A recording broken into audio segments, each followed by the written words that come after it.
And everyone is on the same page that there needs to be some sort of improvement along the boulevard. The question is what that improvement should be. Bus service is a way to improve the travel time for those that use the bus going up this corridor, and that's the goal. Bus service is good, it's great. You know, you can pay your fare on the sidewalk while you're waiting for the bus. It speeds up time, you know, getting in the bus. It gives bus drivers the ability to control the light, so if they're approaching it, it'll stay green for a little bit longer while they can pass it. You know, there are benefits to it.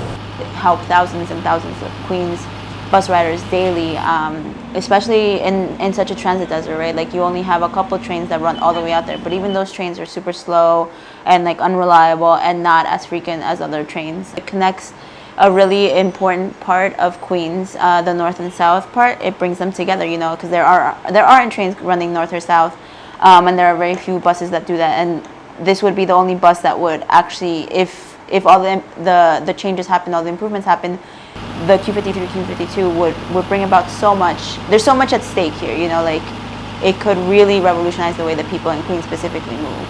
A lot of our work is really grassroots, and it's just really hard to get a lot of these bus riders to meetings when, you know, these meetings aren't necessarily, it's really hard because if you look at the people that are actually riding these buses, they're people that are really low income, people of color working like 3 other jobs, and they don't have the time to spare to go to these local communities, you know, like these local meetings.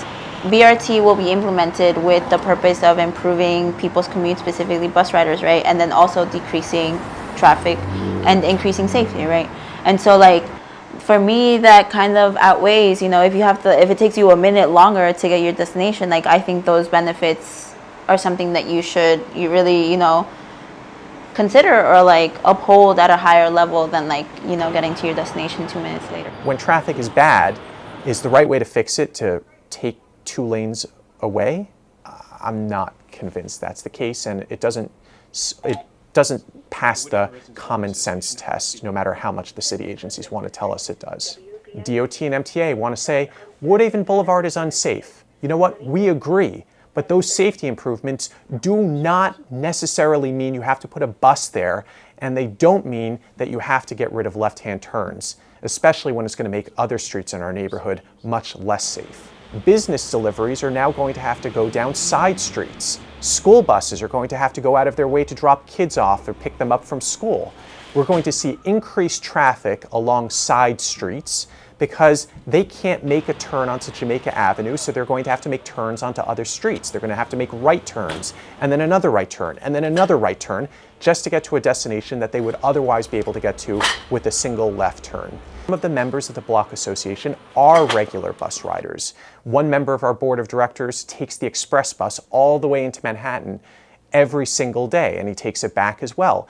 And he himself has said, yeah, maybe it would make my trip a few minutes faster, but it would wreak havoc on the neighborhood, so it's not worth that trade-off. So you have to consider the costs and benefits here.